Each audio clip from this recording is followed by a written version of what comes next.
Hello everyone, CGPSC vibes में आप सभी का स्वागत है।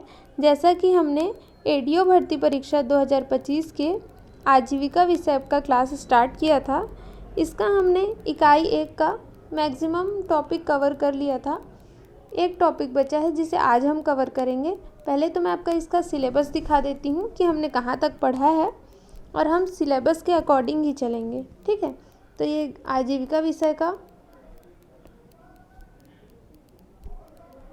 सिलेबस है। इसका क्या लिखा है कि इकाई 1 का भारतीय कृषि और ग्रामीण अर्थव्यवस्था में उसकी भूमिका। मैंने इसका परिचय दिया था कि आजीविका किसे कहते हैं। अगर आप हमारा पहला लेक्चर देखे होंगे आजीविका विषय का, तो मैंने बताया था कि आजीविका किसे कहते हैं, इसकी परिभाषा यूनेस्को ने क्या दी थी यह भी बताया था, और भारतीय कृषि और ग्रामीण अर्थव्यवस्था में आजीविका की क्या भूमिका है यह भी बताया था। इसके अंतर्गत जो हरित क्रांति है, श्वेत क्रांति, यह सब हमने कवर कर लिया है दूसरे वीडियो में।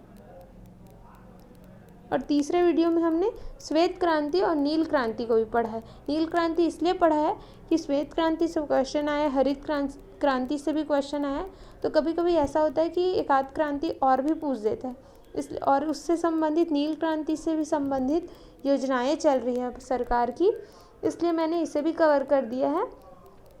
अब हम पढ़ेंगे आज के वीडियो में कृषि का मशीनरीकरण तथा पशुपालन आदि ग्रामीण जनजीवन पर प्रभावों का अध्ययन अपेक्षित है। आज हम इतना को कवर कर लेंगे, कृषि मशीनरीकरण से यहाँ तक, ठीक है। इसके बाद आज ये कंप्लीट होने के बाद हमारा यूनिट 1 कंप्लीट हो जाएगा, ठीक है। फिर उसके बाद हम दूसरा देखेंगे। तो अगर आप स्टार्टिंग से नहीं देखे हैं तो आप पिछला वीडियो देख के आ जाइए। तो चलिए स्टार्ट करते हैं कृषि का मशीनरीकरण। अब कृषि का मशीनरीकरण क्या होता है? इसका अर्थ होता है मशीनीकृत कृषि कार्य को यंत्रीकरण करने के लिए कृषि मशीनरीकरण का उपयोग करने की प्रक्रिया कृषि का मशीनरीकरण कहलाता है। यानी मशीनरीकृत मशीनरीकरण मतलब मशीन की बात हो रही। जो कृषि कार्य में जो यंत्र लगते हैं वो कृषि मशीन का प्रयोग कर लें तो उसे क्या कहेंगे? कृषि का मशीनरीकरण। आसान भाषा में जो कृषि में यूज़ होने वाले, खेती में यूज़ होने वाले जो मशीन हैं उसी को क्या बोलते हैं? कृषि का मशीनरीकरण। इसकी संबंधित योजनाएं चल रही है।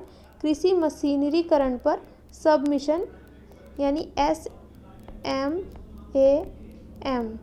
सब मिशन ऑन एग्रीकल्चर मशीनरी, इसकी शुरुआत 2014-15 में हुई, ठीक है। याद रखेंगे कृषि का मशीनरीकरण कब हुआ, कब से शुरुआत हुआ? तो 2014-15 से।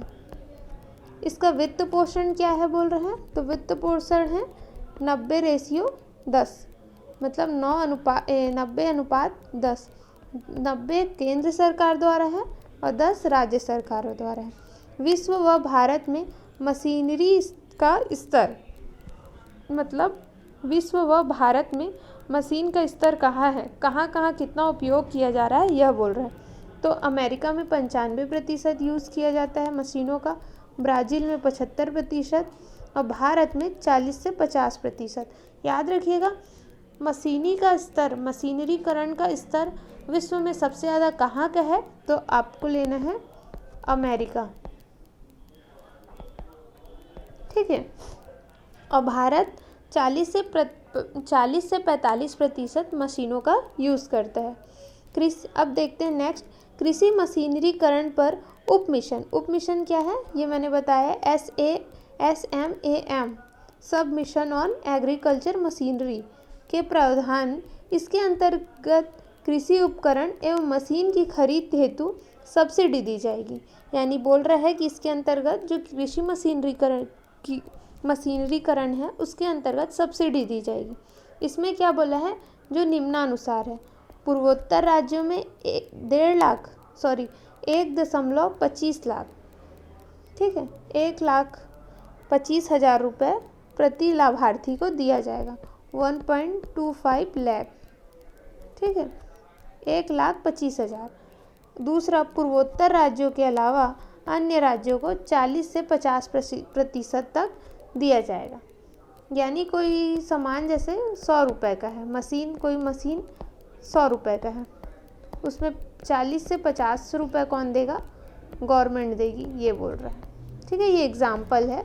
बाकी जो पैसा रहेगा 40 से 50% को कम करके वो कौन जो अपने खेत में लगाएगा, जो व्यक्ति अपने यूज़ के लिए लेगा वो देगा, यह बोल रहा है। पूर्वोत्तर राज्य किसको बोलेंगे? मैप में अगर देखें, ऐसा मैं बता रही हूँ, तो ये पूर्वोत्तर राज्य है। यहाँ क्या होगा? 1.5 लाख रुपए दिया जाएगा। ठीक है, नेक्स्ट है, भारत में प्रति हेक्टेयर उत्पादन तथा प्रति व्यक्ति उत्पादन विकसित देश से काफ़ी कम है तथा उत्पादन तकनीक भी काफ़ी पिछड़ी हुई है। यंत्रीकरण द्वारा लागत में कमी एवं उत्पादन वृद्धि संभव है। यानी क्या बोल रहा है? भारत में जो एक खेत है, ये एक हेक्टेयर है, प्रति हेक्टेयर यहाँ उत्पादन भी कम हो रहा है। ठीक है, और ये विकसित देशों की तुलना में पीछे है, क्योंकि यहाँ हम लोग कुछ यंत्र का यूज़ नहीं कर रहे, मशीन का, तो यहाँ उत्पादन भी कम हो रहा है, समय भी ज़्यादा लग रहा है। अब हम हाथ से काट रहे हैं कि धान लगा है, मान लीजिए, उसे हाथ से काट रहे हैं तो हमें समय भी ज़्यादा लग रहा है, फिर समय ज़्यादा लग रहा है तो हम दूसरी फसल नहीं ले पा रहे हैं, ऐसा होता है। तो इसलिए हम लोग लेट हो जा रहे हैं। और जो मतलब वो है, दूसरी कंट्री है, अमेरिका है, ब्राज़ील है, ये सब क्या कर रहे हैं? तकनीक का यूज़ कर रहे हैं, मशीन का यूज़ कर रहे हैं, तो वो हमसे आगे हो जा रहे हैं। तो वही बोल रहा है, विकसित देशों से काफ़ी पीछे और कम है, ये पिछड़ी है, कम है। ठीक है, इससे हमारे लागत में कमी आ रहा है, हम एक ही फसल ले पा रहे हैं तो हमको पैसे भी कम मिल रहे हैं और उत्पादन वृद्धि भी संभव हो जाएगा अगर हम यंत्र का यूज़ करें तो। यंत्रीकरण का लागत कम है, यंत्रीकरण का लागत कम है मतलब मशीन की लागत कम है और इसमें हमको सब्सिडी भी दी जा रही है गवर्नमेंट के द्वारा। ठीक है, और उत्पादन में वृद्धि होगा, इसलिए हमको मशीनरीकरण का यूज़ करना चाहिए, ऐसा बोल रहे हैं। ठीक है, विभिन्न कृषि गतिविधियों में संचालित मशीनों का प्रवेश का आकलन 40 से 50% नाबार्ड 2018 के बीच किया गया है। मतलब इसका जो मशीन संचालित हो रहा है उनका प्रवेश का अंकन कितना? 40 से 45% है। वही मैंने बताया, 100 रुपये की मशीन में 40 से 45 रुपये कौन देगा? गवर्नमेंट देगी। भारत में वर्ष 19-20 में प्रमुख फसल के लिए कृषि कार्यों में मशीनरीकरण, बीज, क्यारी तैयार करने, बुआई, रोपण, रोपाई, निराई, अंतर खेती और पौधा संरक्षण, कटाई और गहराई में 70, 38, 31 और 32% रहा है। इस डेटा को अगर आप छोड़ना चाहें तो छोड़ सकते हैं, एक बार पढ़ लीजिएगा। ठीक है, नेक्स्ट है, छत्तीसगढ़ आर्थिक सर्वेक्षण 2024-25 के अनुसार राज्य में अब तक 3,872 कृषि यंत्र सेवा केंद्र की स्थापना की गई है। ठीक है, इसको पढ़ लीजिएगा। ठीक है, इकोनॉमिक सर्वे की डेटा है, ये 2024-25 का अपडेटेड है। कृषि यंत्र सेवा केंद्र की स्थापना की गई है। कितने कृषि यंत्र सेवा केंद्रों की स्थापना की गई है? तो क्या है? 3,872 कृषि यंत्र सेवा केंद्रों की स्थापना की जा चुकी है, जिसके माध्यम से प्रदेश के लघु सीमांत कृषकों को किरायों पर उन्नत कृषि यंत्र उपलब्ध कराया जा रहा है। यानी जो इतने 3,872 जो कृषि यंत्र सेवा केंद्र हैं, वो जो छोटे छोटे किसान हैं, ठीक है, छोटे छोटे जो किसान हैं उनको क्या बोल रहा है कि अपने खेत के लिए जो यंत्र की ज़रूरत है वो ले जा सकते हैं किराए में। ठीक है, तो इन लोगों सबको क्या बोल रहा है कि किराए में आप लोग यंत्र ले जा सकते हो। ये जो 3,872 या इसको 3872 याद करेंगे तो ज़्यादा सही। ये 1000-100 में ना कन्फ्यूज़न होता है, इसलिए मैं बार बार बोलती हूँ कि आप ऐसे याद करें 3872। ठीक है, तो ये सबको किराए पे देता है कौन? कृषि यंत्र सेवा केंद्र। नेक्स्ट है कृषि मशीनरीकरण हेतु योजनाएं। अब कृषि मशीनरीकरण हेतु योजनाएं क्यों चल रही है? क्योंकि मशीनरीकरण में हम पीछे हैं। बाकी कंट्री जैसे अमेरिका, ब्राज़ील चीन, जापान ये सब आगे हैं हमसे, उनसे हम बहुत पीछे हैं। इसलिए सरकार हमें भी आगे लाने के लिए कुछ योजनाएं चला रही है, कुछ इसमें लाभ दे रहे हैं हमको, ताकि हम भी मशीन का यूज़ कर सकें, हम भी आगे बढ़ सकें। तो कौन कौन सी योजनाएं चल रही इसे देखते हैं। पहला है कृषि मशीनरीकरण पर उप मिशन योजना, ये SMAM, ठीक है। इसका प्रारंभ 2014-15 में हुआ। मंत्रालय है कृषि एवं किसान मंत्रालय। इसका उद्देश्य है दुर्गम क्षेत्र में छोटे व सीमांत किसानों को वित्तीय सहायता देना। क्या देना? वित्तीय सहायता। कौन से किसानों को? तो छोटे एवं सीमांत किसानों को। इसकी विशेषता यह है कि कस्टमर हायरिंग केंद्र की स्थापना की गई। इसके अंतर्गत कस्टमर हायरिंग केंद्र की स्थापना की गई। लाभ यह है कि केंद्र सरकार द्वारा आधुनिक उपकरण खरीदने पर 50% से 80% तक की सुविधा, जो सब्सिडी दी जाती है, सब्सिडी प्रदान की जाएगी। ठीक है। सब्सिडी कितना मिलेगा हमको? तो 50 से 80% तक। क्या खरीदेंगे हम? आधुनिक उपकरण। ठीक है। ये कब स्टार्ट हुआ? SMAM कृषि मशीनरीकरण पर उप मिशन योजना 2014-15 को स्टार्ट हुआ। इसके मंत्रालय कृषि एवं किसान कल्याण मंत्रालय। उद्देश्य है दुर्गम क्षेत्र के जो छोटे एवं सीमांत किसान हैं उनको क्या देना? वित्तीय सहायता देना। और इसमें लाभ यह है कि केंद्र सरकार देती है ना, ये जो सब्सिडी देती है वो कौन देती है? तो सेंट्रल गवर्नमेंट देती है। ठीक है, याद रखेंगे। इसमें राज्य सरकार का कोई योगदान नहीं है। ठीक है। और भी योजनाएं चल रही है जिसमें हमारी राज्य सरकार उसमें हेल्प कर रही है, तो वो सब भी देखेंगे आगे। नेक्स्ट है कृषक जीवन ज्योति योजना। इसका प्रारंभ 2 अक्टूबर 2009 को हुआ। ठीक है। इसका उद्देश्य क्या है? राज्य शासन द्वारा कृषकों को वित्तीय राहत प्रदान किए जाने हेतु, यानी देखिए ये राज्य सरकार द्वारा वित्तीय सहायता दे रहा है किसानों को, यहाँ भी वित्तीय सहायता दे रहा है, लेकिन कौन दे रहा है? केंद्र सरकार दे रही थी। इसका प्रावधान क्या है? 3 HP तक कृषि पंप के बिजली बिल 6000 यूनिट प्रति वर्ष की छूट दी जा रही है। 3 से 5 HP के कृषि पंप के लिए बिजली बिल अगर 7500 यूनिट प्रति वर्ष छूट दी जा रही है, यानी 3 HP का हमारा पंप है तो उसमें 6000 यूनिट प्रति वर्ष छूट दे रही हैं, और अगर 3 से 5 HP है तो 7500 यूनिट प्रति वर्ष छूट दे रहे हैं ना। तो इसको आप ध्यान रखेंगे। अगस्त 2018 में 5 HP तक सिंचाई पंपों पर निःशुल्क विद्युत प्रदाय हेतु साथ ही फ्लैट का विकल्प भी दिया है। इस विकल्प को चुनने में मात्र 200 रुपये प्रति माह की अश्व शक्ति की दर से बिजली बिल भुगतान करना होगा। 2018 से 5 HP तक, ठीक है, सिंचाई पंपों में निःशुल्क बिजली बिल प्रदान किया जाएगा। फ्लैट का विकल्प अगर चुनते हैं हम तो 200 रुपये मात्र प्रति माह देकर हम अश्व शक्ति की दर से बिजली भुगतान करना होगा। आर्थिक सर्वेक्षण 2014-15 के अनुसार, आर्थिक सर्वेक्षण 2024-25 के अनुसार 7.67 लाख स्थायी तथा 7.60 लाख अस्थायी उपभोक्ता लाभान्वित हुए हैं। यह डेटा अगर आपको याद होता है तो ठीक, नहीं होता है तो स्किप कर सकते हैं। नेक्स्ट है सूक्ष्म सिंचाई योजना। इसका प्रारंभ हुआ है 2006 से। ठीक है। इसका प्रारंभ कब हुआ सूक्ष्म सिंचाई योजना? तो 2006 से। लागू हुआ 2013-14 से। ये जब लागू हुआ तो समस्त जिलों में लागू हुआ। अभी भी जितनी जिलें हैं हमारी 33 जिले हैं, तो 33 जिलों में ये सूक्ष्म सिंचाई योजना लागू होगी। इसका उद्देश्य है प्रदेश के लघु सीमांत एवं अन्य कृषकों को सिंचाई के लिए स्प्रिंकलर प्रदान करना। प्रावधान क्या है? इसमें अनुदान राशि दी जाती है। जैसे कृषक लघु एवं सीमांत कृषक हैं तो उनको 70% छूट दिया जाएगा।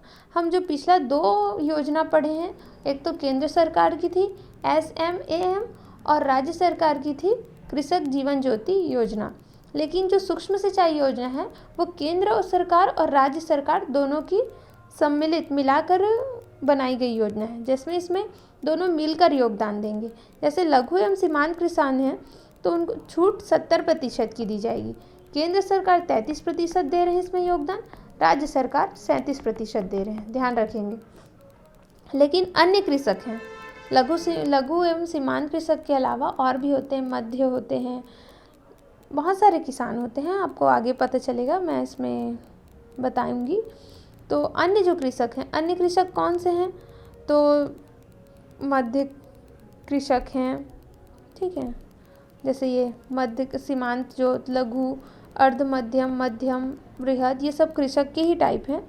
तो ये सब जब रहते हैं तो उसमें अन्य यही सब आते हैं। तो जो 50% दे रहे हैं उसमें 27% योगदान किसका है? केंद्र सरकार का। राज्य सरकार का 23% है, इसे भी ध्यान रखेंगे। नेक्स्ट योजना है ग्रामोत्थान योजना। इसका प्रारंभ हुआ 2006-07 से। इसका उद्देश्य है राज्य में पशु नस्ल सुधार द्वारा कृषकों की आमदनी में वृद्धि करना। जो पशु का नस्ल है उसमें सुधार करना, तो जिससे क्या होगा? कृषकों की आमदनी में वृद्धि होगी। इसमें कार्यक्रम चलाया जा रहा है कृत्रिम गर्भाधान, बधियाकरण आदि। इसका पंजीयन कितने लोगों का है? तो 15,709 चारागाहों का पंजीयन है। ये सब पूछेगा नहीं ये कितने चारागाह पंजीकृत हैं, लेकिन एक बार पढ़ लीजिएगा फिर भी। इसका मूल्यांकन वर्ष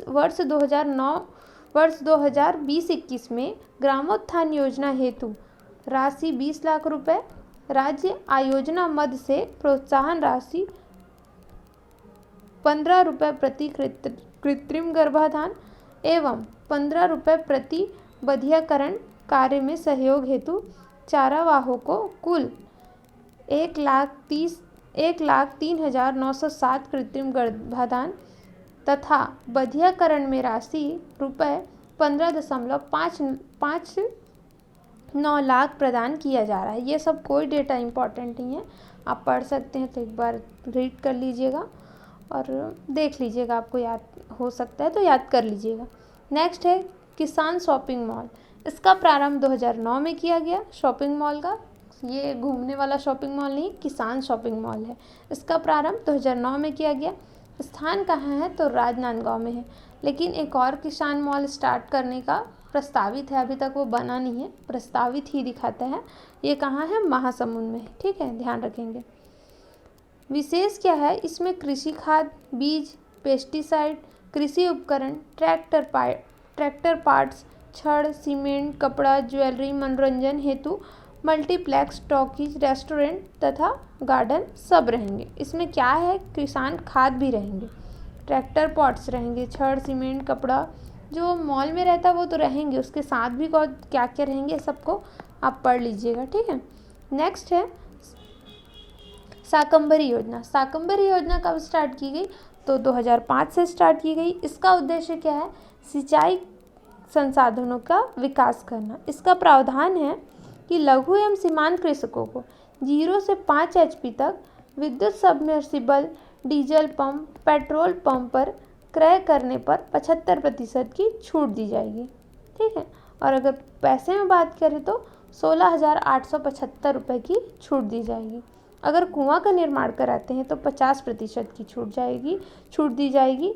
और पैसे में बात करें तो 22,500 रुपये का अनुदान राशि का प्रावधान है, ठीक है। लक्ष्य क्या है इसमें? छोटे और सीमांत कृषकों को लाभार्थी जो हैं उनको सिंचाई हेतु कुओं का निर्माण और पंप प्रदाय कराना, ठीक है। ये इम्पॉर्टेंट है, कई बार व्यापम के एग्ज़ाम में, PSC के एग्ज़ाम में शाकंभरी योजना कब स्टार्ट की गई ये पूछा जा चुका है, इसलिए आप इसको स्टार मार्क कर लेंगे, ये आ ही सकता है। नेक्स्ट है कृषि विपणन। कृषि उपज मंडियों की संख्या कितनी है? तो 69 है, ठीक है। कृषि उपज उप मंडियों की संख्या कितनी है? तो 121 है। कृषि उत्पादक संगठन कितने हैं? तो 57 है। राष्ट्रीय कृषि बाजार ई-नाम, इसमें देश के 585 कृषि उपज मंडी शामिल है। इसमें छत्तीसगढ़ के 20 कृषि उपज मंडी शामिल है, ठीक है। देश के कितने हैं? 585 और छत्तीसगढ़ के तो 20 हैं। छत्तीसगढ़ में उपार्जन केंद्र कितने हैं? 2739। 2,739 उपार्जन केंद्र के माध्यम से धान उपार्जन किया जा रहा है। ठीक है, अब देखते हैं एमएसपी। एमएसपी क्या है? न्यूनतम समर्थन मूल्य, मिनिमम सपोर्ट प्राइस। सरकार कृषि लागत और मूल्य आयोग की सिफारिश के आधार पर और राज्य सरकार एवं संबंधित केंद्रीय मंत्रालय या विभागों के विचार के विमर्श करने के बाद 23 अनिवार्य कृषि फसलों का एमएसपी तय करती है। किसकी सिफारिश बोलेगा? ये क्वेश्चन आ चुका है पीएससी में, इसको ध्यान से रखेंगे। ये किसकी सिफारिश पे एमएसपी का निर्धारण किया जाता है? तो कृषि लागत और मूल्य आयोग, CACP याद रखना, कृषि लागत और मूल्य आयोग के सिफारिश के आधार पर। और क्या बोल रहा है? राज्य सरकार और उससे संबंधित जो केंद्रीय मंत्रालय एवं विभाग है उसके विमर्श करने के बाद 23 अनिवार्य जो कृषि फसल है उस पर एमएसपी तय की गई है। इस संस्था द्वारा कुल 23 फसलों के न्यूनतम समर्थन मूल्य की सिफारिश की जा चुकी है। हालांकि गन्ने के लिए न्यूनतम समर्थन मूल्य नहीं बल्कि उचित एवं लाभकारी मूल्य दिया जाता है। ध्यान रखेंगे, गन्ने के लिए क्या दिया जाता है? उचित एवं लाभकारी मूल्य। इस प्रकार हम यह भी कह सकते हैं कि कृषि लागत एवं मूल्य आयोग द्वारा 22 फसलों के लिए एमएसपी की सिफारिश की जाती है, लेकिन सामान्य रूप से इसमें 23 फसलों के समर्थन मूल्य के रूप में लिखा जाता है। क्योंकि इसलिए 22-23 क्यों हो रहा है? 22-23 बात करें तो एमएसपी बोल दे रहा है और 22 बोल रहा है, क्योंकि एमएसपी इसलिए बोल रहा है 22 का है कि एक जो है गन्ना उसको क्या FRP उचित एवं लाभकारी मूल्य द्वारा दिया जाता है, ना कि समर्थन मूल्य में दिया जाता है। ठीक है, CACP उचित कृषि लागत और मूल्य आयोग CACP की स्थापना जनवरी 1965 में की गई। नाम परिवर्तन इसका कब किया गया? तो 1985 में किया गया। ये जो 22 जो हमारा एमएसपी है, 22 जो फसलों का, ये आप देख सकते हैं यहाँ पे। ठीक है, इसका मुख्यालय कहाँ है? CACP का उचित एवं कृषि लागत एवं मूल्य आयोग, उसका मुख्यालय दिल्ली में है। इसका कार्य क्या है? कृषि उत्पादन के समर्थन मूल्य का निर्धारण करना। प्रथम एमएसपी 1966-67 में किसका स्टार्ट किया गया? तो सबसे पहले गेहूं फसल का स्टार्ट किया गया। अब देखते हैं ट्राइफेड क्या होता है। जो हम ट्राइफेड होता है भारतीय जनजाति सहकारी विपणन संघ। इसकी स्थापना अगस्त 1987 में की गई। इसका मुख्यालय नई दिल्ली में है। इसका कार्य प्रारंभ हुआ गया अप्रैल 1988 में। इसका उद्देश्य क्या है? तो जनजाति लोग का शोषण करने वाले निजी व्यापारियों से छुटकारा दिलाने और उसके द्वारा तैयार की गई वस्तु को अच्छा मूल्य दिलाने के उद्देश्य से इसकी स्थापना की है। किसकी? ट्राइफेड की, भारतीय जनजाति सहकारी विपणन संघ। इसका कार्य क्या है? जो पेड़ तथा वनों के उत्पादन का एकत्रीकरण, प्रसंस्करण एवं भंडारण करना। धान एवं गेहूं की सरकारी खरीदी के लिए ट्राइफेड भारतीय खाद्य निगम के एजेंट के रूप में क्या कार्य करती है। ठीक है, इसको एक दो बार पढ़ेंगे समझ आ जाएगा। ये भी क्या बोल रहा है कि जो जनजाति लोग जो कुछ भी उगाते थे, उन लोग जड़ी बूटी पेड़ पौधे से जो निकालते हैं और उसको कहीं भी बेच देते हैं, उसका शोषण करके, मारपीट करके, कम पैसे में उसको खरीद के बाहर जो साहूकार रहते हैं, बड़े आदमी, उन लोग बेच के अपना पैसा कमा लेते थे और जो जनजाति लोग हैं उन बेचारों को कुछ नहीं मिल पाता था। इसलिए यह ट्राइफेड बनाया गया सरकार के द्वारा, ताकि जो निजी व्यापारी, जो साहूकार हैं, बड़े बड़े जो पैसे वाले लोग हैं, उनसे छुटकारा दिला सके और उनको उचित मूल्य में और जनजाति लोगों को ही अच्छे पैसे में उनके सामान बिक जाए, ये बोल रहा है। ठीक है, तो उनका कार्य होता है कि पेड़ पौधे के जो उत्पादन का एकीकृत किए रहते, प्रसंस्करण करते, भंडारण करते हैं, उन सब का खरीदी करके ट्राइफेड एक एजेंट के रूप में कार्य करता है। और जो भारतीय खाद्य निगम है, जो फूड कॉरपोरेशन है, उसका ट्राइफेड क्या बोलते हैं? एजेंट के रूप में कार्य करता है। ठीक है, ध्यान रखेंगे इसको। अब ये है नाफेड, राष्ट्रीय कृषि सहकारी विपणन संघ। इसका गठन कब किया गया? तो 2 अक्टूबर 1958 में किया गया। इसका मुख्यालय है दिल्ली। ट्राइफेड का मुख्यालय कहाँ है? नई दिल्ली। और इसका मुख्यालय भी कहाँ है? नई दिल्ली। नाफेड और ट्राइफेड दोनों का मुख्यालय नई दिल्ली है।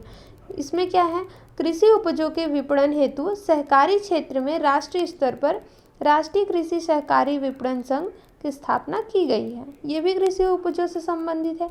इसका क्या कार्य क्या है कि दलहन, तिलहन व सब्जी मसालों के लिए केंद्र सरकार की ये एजेंसी है। ठीक है। नेक्स्ट है कृषि उपजों का भंडारण। कृषि उपजों का भंडारण क्या है? कृषि उपजों के भंडारण की सुविधा उपलब्ध कराने के लिए 1956 में राष्ट्रीय सहकारी विकास एवं भंडारण बोर्ड तथा 1957 के केंद्रीय भंडारण निगम की स्थापना की गई थी। इसके बाद राज्यों में भी राज्य भंडारगार निगम स्थापित किए गए हैं।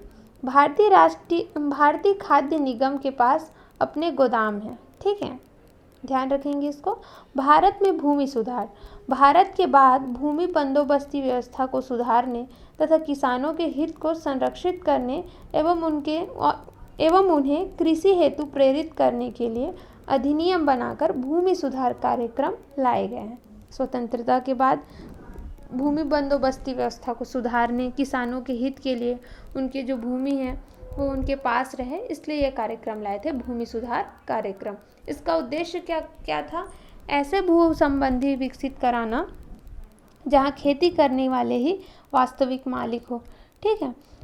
दूसरा, भू व्यवस्था में समस्त बाधाओं को दूर करते हुए उनके शोषण को रोकना रहता था। इसके जैसे ये किसी का भूमि है, अब आज़ादी के बाद कोई भूमि किसी को ले लेता है या कोई वहाँ का बड़ा आदमी है तो वो बस जब्त कर लेता था।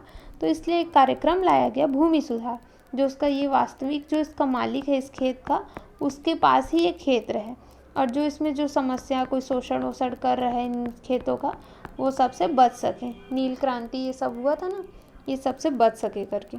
इसका कार्य क्या है? मध्यस्थों का उन्मूलन, जिसके तहत जमींदार या उस जैसी सभी व्यवस्थाओं को समाप्त कर दिया गया तथा भू के संबंध में किसानों को सीधा सरकार से संपर्क हुआ। यानी वही जो जमींदार साहूकार जो इसको हड़प लेते थे उनसे बचना, ये इसमें कर टैक्स लगाते थे जमींदार, उनसे बचना और किसान का सीधा सरकार से संपर्क हो, इसलिए ये सब सुधार कार्यक्रम लाए गए। काश्तकारी सुविधा। काश्तकारी सुधार क्या है? इसके अंतर्गत लगान का नियमन किया गया, काश्त अधिकारों को संरक्षित किया गया तथा काश्तकारी को भूमि का मालिकाना हक दिया गया। कृषि का पुनर्गठन। इसके अंतर्गत कृषि भूमि पर पुनर्वितरण किया गया। अधिकतम धारकता का निर्धारण कर अतिरिक्त भूमि भूमिहीनों में बांट दी गई। ठीक है, ये सब कोई उतना इम्पोर्टेंट नहीं, एक दो बार पढ़ेंगे समझ आ जाएगा। एक दो बार आप वीडियो को स्टार्टिंग से लास्ट तक 2-3 बार देखेंगे, सोते या सुबह उठ के 1-2 बार देख लेंगे तो आपको याद हो जाएगा। 1-2 बार सुन लीजिएगा। अतिरिक्त चकबंदी के माध्यम से छोटे छोटे चकों को मिलाकर एक बड़ा चक बना दिए गए, जिससे उन पर वैज्ञानिक कृषि की जा सके। इस कार्यक्रम के अंतर्गत सरकारी कृषक को प्रोत्साहित किया गया। ठीक है। नेक्स्ट है भारत में कृषि जोतों का विवरण। जनवरी 2025 का डेटा है ये कि सीमांत जोत, लघु जोत, अर्ध मध्यम जोत, मध्य जोत, बृहद जोत, इसमें कितना कितना वितरण है इसमें ये बता रहा है। 0 से 1 हेक्टेयर भूमि कितने लोगों का है? तो 64.45% का। लघु जोत कितना है? तो 13.62% लोगों का। अर्ध मध्यम जोत 11.62% लोग का। मध्यम जोत 9.74 लोग का है और बृहद जोत कितने लोगों का है? तो 0.57% लोगों का। ये डेटा 1-2 बार पढ़ेंगे याद हो जाएगा, एग्जाम में पूछा जा सकता है, इसलिए मैं ये डेटा याद करने को बोल रही हूँ, पढ़ लीजिएगा। एक बार ये आ चुका है सीजी व्यापम के मंडी के एग्ज़ाम में। ठीक है। नेक्स्ट है एथेनॉल मिश्रित पेट्रोल EBP कार्यक्रम। ठीक है। सरकार ने अब 2025 तक पेट्रोल के साथ एथेनॉल मिलाने के लिए 20% एथेनॉल मिश्रण लक्ष्य निर्धारित किया गया। अनुमान है कि 2022 के दौरान 10% मिश्रण लक्ष्य प्राप्त किया जाएगा। ठीक है। 2025 तक क्या है? पेट्रोल के साथ 20% एथेनॉल। एथेनॉल का निर्माण कहाँ किया जा रहा है? तो आप मेरे को कमेंट करके बताएंगे कि छत्तीसगढ़ में एथेनॉल का निर्माण गन्ने से किया जा रहा है। ठीक है, एक प्रथम एथेनॉल प्लांट लगाया गया है, वो कहाँ है आप मेरे को कमेंट करके ज़रूर बताइएगा। नेक्स्ट है WTO के द्वारा किसानों को मिलने वाली सब्सिडी। ग्रीन बॉक्स, इसमें दी जाने वाली सब्सिडी व्यापार के व्यवधान के कारण नहीं है। इसके अंतर्गत पर्यावरण संरक्षण कार्यक्रम, स्थानीय विकास कार्यक्रमों, अनुसंधान, आपदा राहत इत्यादि हेतु सरकार द्वारा प्रदान की गई आर्थिक सहायता को शामिल किया गया है। ग्रीन बॉक्स मतलब इन्वायरमेंट से है, इसमें क्या बोल रहे हैं, पर्यावरण संरक्षण, सब्सिडी व्यापार जो होता है उसके व्यवधान के कारण नहीं है। ठीक है, नेक्स्ट है ब्लू बॉक्स, इसमें किसानों को उत्पादों के उत्पादन में मात्रा कमी लाने हेतु सरकार द्वारा दी जाती है ब्लू बॉक्स। ठीक है, उत्पादन के मात्रात्मक कमी लाने के लिए दी जाती है। अम्बर बॉक्स, इसके अंतर्गत ब्लू एवं ग्रीन बॉक्स के अलावा वे सभी सब्सिडी दी जाती है जो कृषि उत्पादन एवं व्यापार को विकृत करती है। नेक्स्ट है, इसमें न्यूनतम समर्थन मूल्य का निर्धारण तथा कृषि उत्पादों की मात्रा को शामिल किया जाता है। तीसरा, कृषि से संबंधित विवादित मुद्दा मुख्यतः किसी अम्बर बॉक्स सब्सिडी में संबंधित है। इतना को एक दो बार पढ़ेंगे आपको याद हो जाएगा। नेक्स्ट है कृषि से संबंधित योजनाएं। प्रधानमंत्री कृषि सिंचाई योजना, इसका स्टार्ट कब हुआ?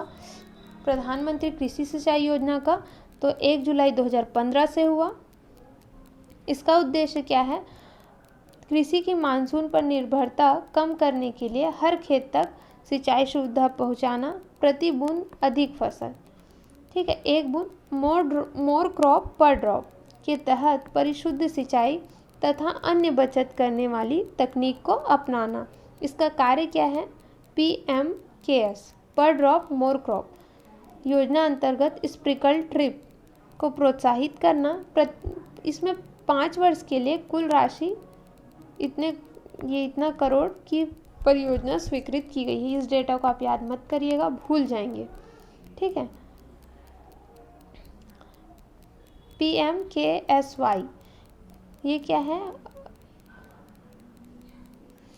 क्या है? अदर इंटरवेंशन एंड IWMP कम सिंचाई साधन वाले क्षेत्रों में जल संरक्षण एवं संवर्धन के विभिन्न कार्यों जैसे चेक डैम, कुआं पर कॉलरेशन ट्रैक का निर्माण किया जा रहा है। विशेष क्या है? इस योजना के अंतर्गत भारत सरकार द्वारा चिन्हित 99 परियोजनाओं को इस प्रदेश के प्रमुख 3 योजनाओं को शामिल किया गया। भारत सरकार द्वारा 99 योजनाओं को महत्वपूर्ण योजनाओं में से 3 प्रमुख योजनाएं छत्तीसगढ़ में शामिल। कौन सा है? 3 परियोजना कौन सी है? केलो वृहद सिंचाई परियोजना, खारंग वृहद सिंचाई योजना, तीसरा मनियारी वृहद सिंचाई परियोजना। ये तीनों भारत सरकार द्वारा हमारे प्रदेश की राज्य की 3 योजनाओं को शामिल किया है। किसको? केलो परियोजना, खारंग परियोजना, मनियारी वृहद परियोजना। ठीक है, इसका वित्त पोषण है सामान्य राज्यों में केंद्र सरकार और राज्य सरकार का 75:25, लेकिन पूर्ववर्ती मतलब पूर्वी क्षेत्र और पर्वतीय राज्यों में केंद्र सरकार और राज्यों का है 90:10 का। इसको ध्यान रखेंगे, पूर्वी राज्यों का और सामान्य राज्यों का। पूर्ववर्ती कार्यक्रम क्या है? त्वरित सिंचाई का लाभ कार्यक्रम, हर खेत को पानी पहुंचाना। तीसरा है एकीकृत जल संभरण कार्यक्रम और चौथा है प्रति बूंद अधिक फसल। योजना का निगरानी कौन कर रहा है? तो प्रधानमंत्री की अध्यक्षता में सभी संबंधित मंत्रालयों के केंद्रीय मंत्रियों के साथ गठित एक अंतर मंत्रालयी राष्ट्रीय संचालन समिति द्वारा राष्ट्रीय स्तर पर मतलब राज्य स्तर पर राज्य के मुख्य सचिव की अध्यक्षता में राज्य स्तरीय मंजूर देने वाली समितियों द्वारा। ठीक है, और छत्तीसगढ़ में योजना जो आर्थिक संरक्षण है उसमें इसका जो योगदान है उसको एक बार आप पढ़ लीजिए। ठीक है, छत्तीसगढ़ में 25,94,284 हेक्टेयर अतिरिक्त रकबा सिंचित किया जाना प्रस्तावित है। योजना के अंतर्गत वर्ष 2023-24 में 48-55 हितग्राहियों को इतना हेक्टेयर 5312.57 हेक्टेयर में ड्रिप तथा 6262.99 हेक्टेयर में स्प्रिंकल स्थापित कर 2531 हितग्राहियों को लाभान्वित किया गया। इसको एक बार आप पढ़ लेंगे, याद होगा तो ठीक, नहीं तो फिर एग्ज़ाम टाइम कभी कभी ये भूलना हो जाता है, इसलिए मैं आपको ज़्यादा फोर्स करके नहीं पढ़ा रही हूँ। मिलते हैं नेक्स्ट वीडियो में। आज के लिए इतना ही, थोड़ा वीडियो लंबा हो गया है, 2-3 बार पढ़ेंगे आपको याद हो जाएगा। इसके बाद हमारा ये जो टॉपिक है कृषि मशीनरीकरण तथा पशुपालन आदि का ग्रामीण जनजीवन में प्रभाव, जो अध्ययन अपेक्षित है, ये आज कंप्लीट हो गया है। मिलते हैं नेक्स्ट वीडियो में जिसमें हम नेक्स्ट यूनिट देखेंगे। धन्यवाद।